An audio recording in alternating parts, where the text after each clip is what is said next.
Assalamu alaikum. So my topic is going to be about Islamic civilization, which is a large topic. So Islamic civilization is actually a golden age referred to a period in the history of Islam, traditionally dated from 8th to 3rd century, during which much of historically Islamic world was ruled by caliphs and saints, economics, development, and also cultural work. The period of the traditionally understood to have begun during the reign of the Abbasid Caliph Harun al-Rashid, with the organization of the House of Wisdom in Baghdad, where scholars from different parts of the world with different cultural background were meted together and translate all of the world's classical knowledge into the Arabic language. Baghdad attracted many people, including scholars, to live within the border. Scholars living in Baghdad enduring that Abbasid Caliphate contribute to the perception of greed, and others existing knowledge about philosophy, astronomy, medicine, and many other disciplines. In addition to perceiving information, all scholars contribute new knowledge in their field, and ultimately pass their discovered along to Europe.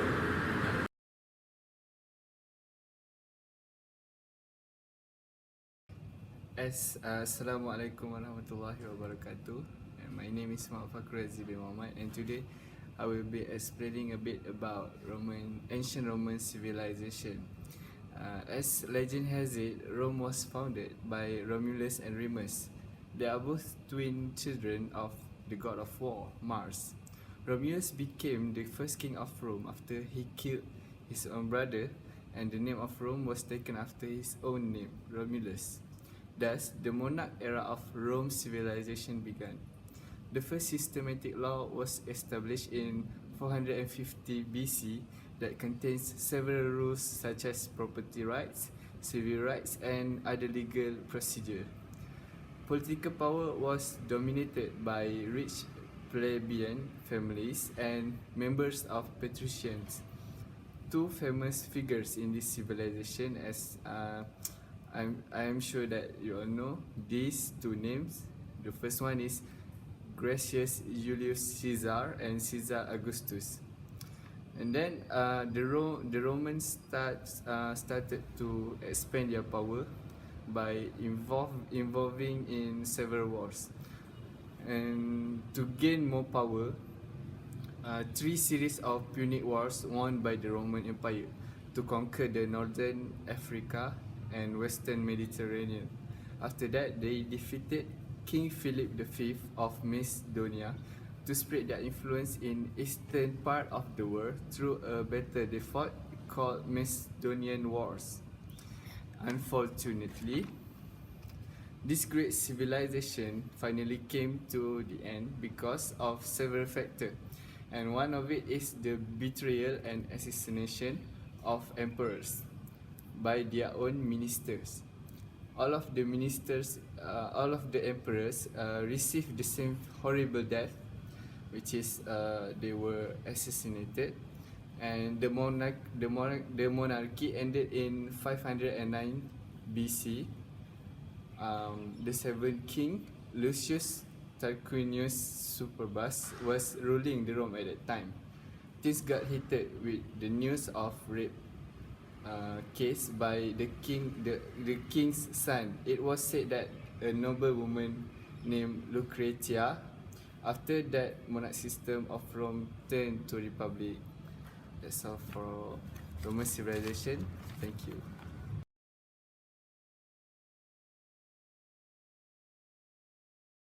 Assalamu alaikum warahmatullahi wabarakatuh. In this video, I am going to talk about Egyptian civilization, which I divided into three parts, which are Nile River, Egyptian pyramids, and ancient Egyptian religion. First of all, I will explain the first part, which is Nile River. The Nile River has certainly played a critical role in the history of ancient Egypt. It's famous as the longest river in the world. The river got its name from his Greek. The Greek historian Hectus of Miletus, when he visited Egypt around 500 BC, he said, Egypt is the gift of the river. Egyptian civilization depends on the oral thought that coursed down the greatest of Africa's rivers. The Nile River is the more than 4,800 kilometers longer from than Ethiopian highlands and Lake Victoria in Uganda northward to the Mediterranean Sea. Okay, now I am going to talk about Egyptian pyramids. It was built during a time when Egypt was one of the richest and most powerful civilization in the world. The pyramids, especially the Great Pyramids of Giza, are most magnificent man-made structure in history. And the last part is ancient Egyptian religion. It was a complex system of monotheistic beliefs and rituals which were an integral part of the ancient Egyptian society.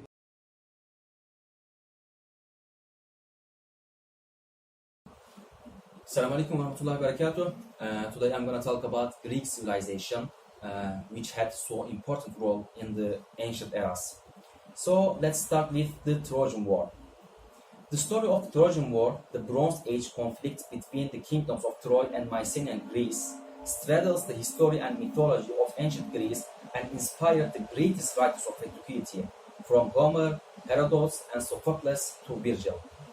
Since the 19th century, the discovery of the site of Troy in what is now Western Turkey, archaeologists have uncovered increasing evidence of a kingdom that peaked and may have been destroyed around 1180 before Christ, perhaps forming the basis for the tales recounted by Homer some 400 years later in the Iliad and the Odyssey. Little is known about historical Homer. Historians date the completion of the Iliad to about 750 before Christ and the Odyssey to about 725. Both began within the oral tradition and were first transcribed essays or centuries after their composition. Many of the most familiar episodes of the war, from the abduction of Helen to the Trojan horse and the sack of Troy, come from the so-called epic cycle of narratives assembled in the 6th century before Christ from older oral traditions. In the 1st century before Christ, the Roman poet Virgil composed the Aeneid, the third great classical epic inspired by the Trojan War.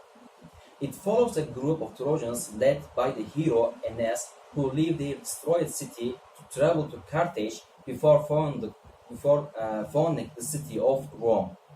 Virgil's aim was in part to give Rome's first imperial dynasty an origin story as impressive as that of the Greeks. Secondly, the Olympics in ancient Greece.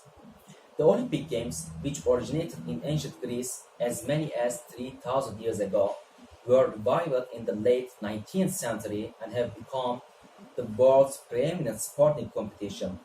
From the 8th century to the 4th century before Christ, the Games were held every 4 years in Olympia, located in the western Peloponnese Peninsula in honor of the god Zeus. The first modern Olympics took place in 1896 in Athens and featured 280 participants from 13 nations, competing in 43 events.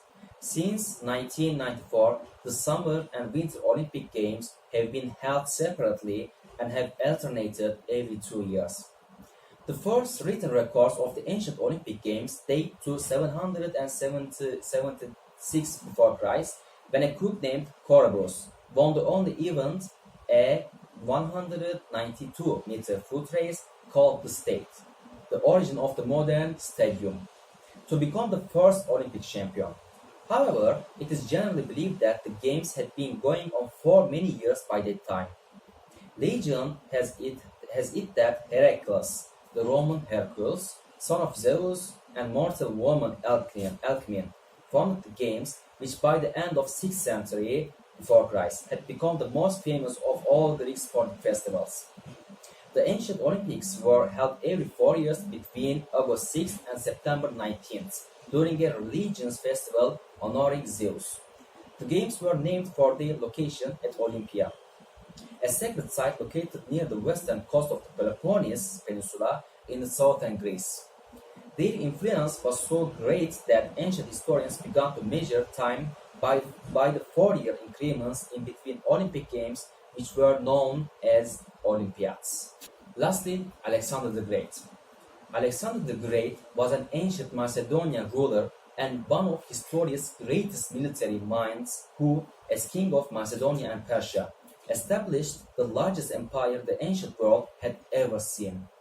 By turns charismatic and ruthless, redolent and power-hungry, diplomatic and bloodthirsty, Alexander inspired such loyalty in his men they'd follow him anywhere and, if necessary, die in the process.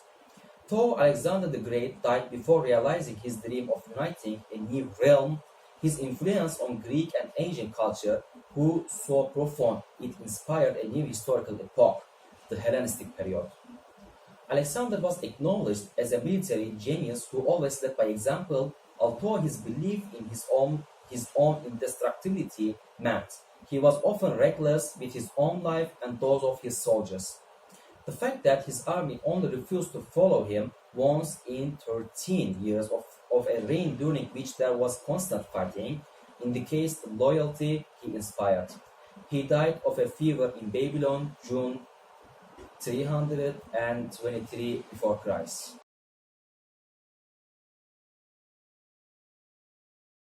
Bismillahirrahmanirrahim. Inshallah, today I will talk to all of you about the Chinese civilization. In this video, I will share to all of you about the big 3 events that occurred during the Chinese civilization. Firstly, I want to talk to all of you briefly about how Chinese civilization began. Chinese civilization has been appeared in a long time ago. It was began when they found the Yellow River in China. After that, it expanded to the big country that governed by many dynasties. And then, after that, it turned into the Republic of China, and nowadays, as we see, it became the modern of China. After that, I want to talk about the 3 big events. Firstly, it is about the construction of the Great Wall of China. The construction took about 2,700 years, which in this duration it was contributed with many dynasties, and after that it was completed in the 1080 century. After that, they built the wall. This because they want to protect them from the enemies. And then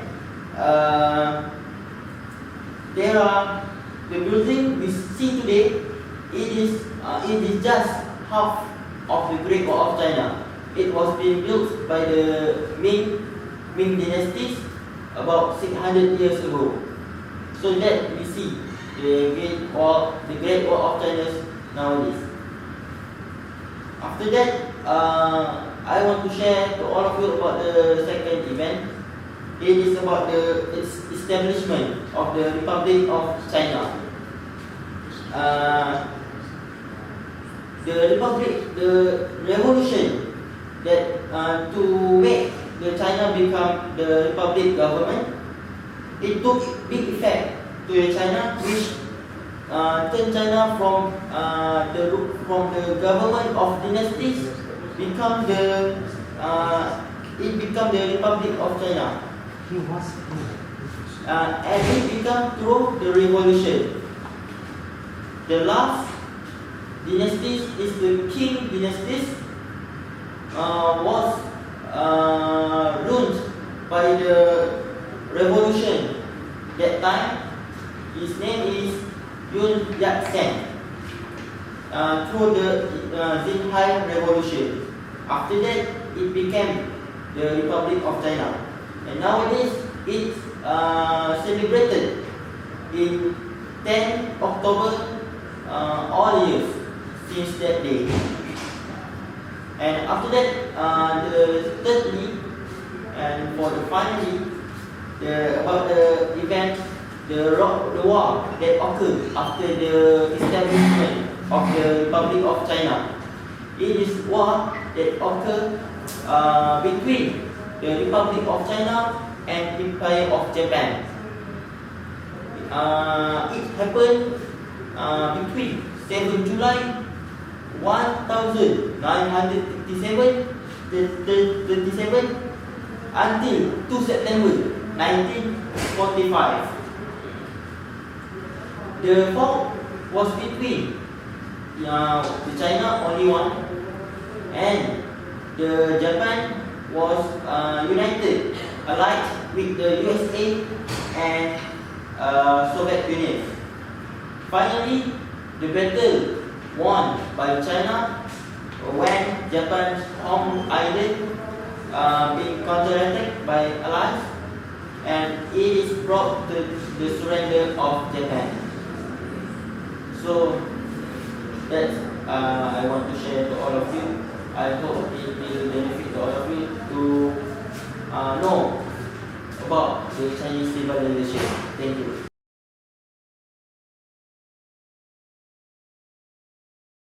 Bismillahirrahmanirrahim. Assalamualaikum warahmatullahi wabarakatuh.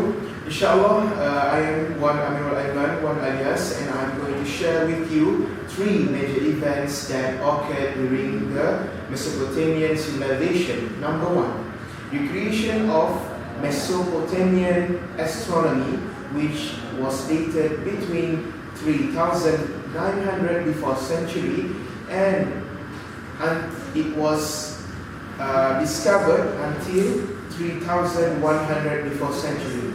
The Mesopotamians were considered as the ones who were the earliest to study the stars, skies, and also predicted the eclipse. This study was mainly based on the lunar calendar or the phases of the moon. This phenomenon was similar to what that was being used, to the method that was being used during our times, which is close to the Jewish and also Islamic religions. These two religions also use the lunar calendar in counting the days in their respective religions. The Sumerian calendar consisted of 7 days in a week, and in the Uru time of Mesopotamia, the principal routine with regards to cosmology. In that time, the people thought that they need an efficient way to tell the time, and with that, they utilized the movement of the moon, which changes every 29.5 days. From that number, they multiplied it with 12 and they got 354 days. These 354 days was thought to be the number of days that were present in a year during the Mesopotamian time.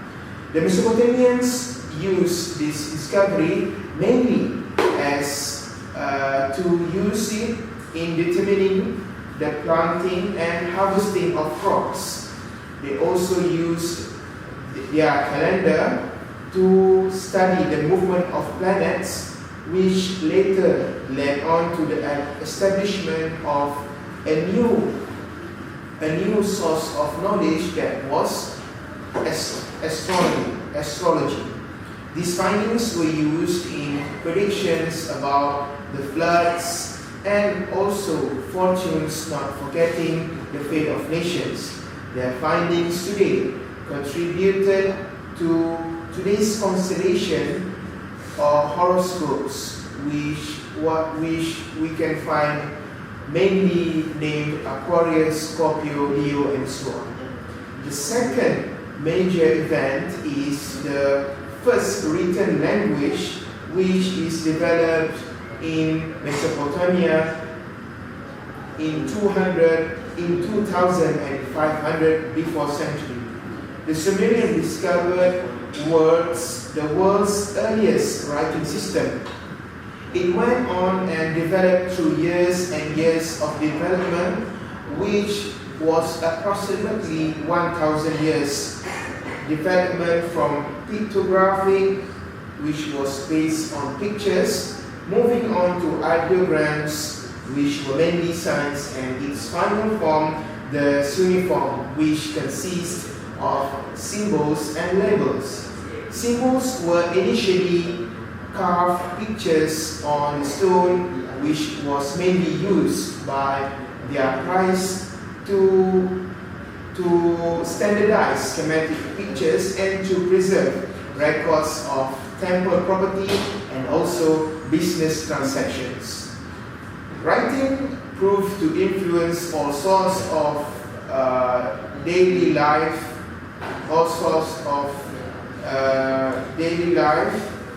exchanging proved to be an essential way of exchanging information between people, and it also laid as a foundation to many writing systems to come after cuneiform. The early stages of cuneiform were wedge-shaped characters consisted of 500 characters. Can you imagine a language or writing system consisting of 500 characters? We are lucky today that our current writing system only consists of 26 uniform alphabets that forms letters in our time, during our current times. Communication using writing method was surely harder than what it is today compared to before. The last event is the creation of Hammurabi's Code in 1754 before century. This Hammurabi Code was enacted by King Hammurabi himself, which was given the name the Lawmaker. The Hammurabi Code contained the oldest systematic collection of laws. The Hammurabi Code was also a stone inscribed with 282 laws. That's a big number of laws if you think about the development that the Mesopotamians had, the advancement that their early civilizations had. These 282 laws were then led to the creation of modern government and created principles of fairness, inspiring the statements of an eye for an eye. This is very likely similar to what we can find in the 196th law, which reads, if a man puts out the eye of another man, his eye shall be put out. More or less similar to Qisas, the law of equality in Islamic law, which allows equal retaliation as the punishment. Did you know that the Code of Hammurabi includes many harsh punishments, sometimes demanding the removal of the guilty party's tongue, hands, breast, eyes, and ears? Nonetheless, the code is also one of the earliest examples of an accused person being considered innocent until proven guilty. This code was the earliest example of recorded history of a code displaying equal rights of both women and men, most definitely inspired many great rulers to come. A carving of Hammurabi himself could be seen in the front of the Supreme Court in Washington, D.C., proving his influence in the Code of Hammurabi has on the modern laws, proving the influence that the Hammurabi Code has on the modern laws. Thank you. Indian civilization, or as we call it, Indus Valley civilization. Indus Valley civilization is one of the oldest known civilizations in the world, and it refers to an ancient, advanced group of people and advanced society. How advanced are they? We're going into it. Valley is a long, narrow region of lowland located between two higher parts of lands. Usually they are hills or mountains. Indus Valley civilization in South Asia began along the Indus River. The land of South Asia is dominated by three main physical features, which are mountains, rivers, and the massive triangular-shaped peninsula of India. They existed back to between 2600 to 1900 before century, where they lived simple village lives or as hunters gathering. People of Indus Valley civilization already had houses with bathrooms and flashable toilets. They had drainage systems though. Kind of hard to believe that, but yes, they have those bathrooms led by pipes into a chest pit out of the city. They had over 1,000 cities and settlements for informations, and each city was divided into two parts by a wall. One is a higher ground than the other. The part on the higher ground was called the citadel, sorry, while on the lower ground was called lower town. The citadel was were important buildings such as the granaries and the assembly hall were built. A proper protection as a strong wall was built around the perimeters. Two cities to be in particular stand out as the more iconic representation of the Indus Valley civilization, which are the Harappa and Mohenjo-daro. Yes. The end of the Indus civilization rather mysterious, which is one of those four mentions. Aryans' invasion, or there were either civil war and disease by malaria or a climatic change, flooding. Yet some cultural, social, and religious elements of Indus civilization survived, manifested in the later Indian civilization.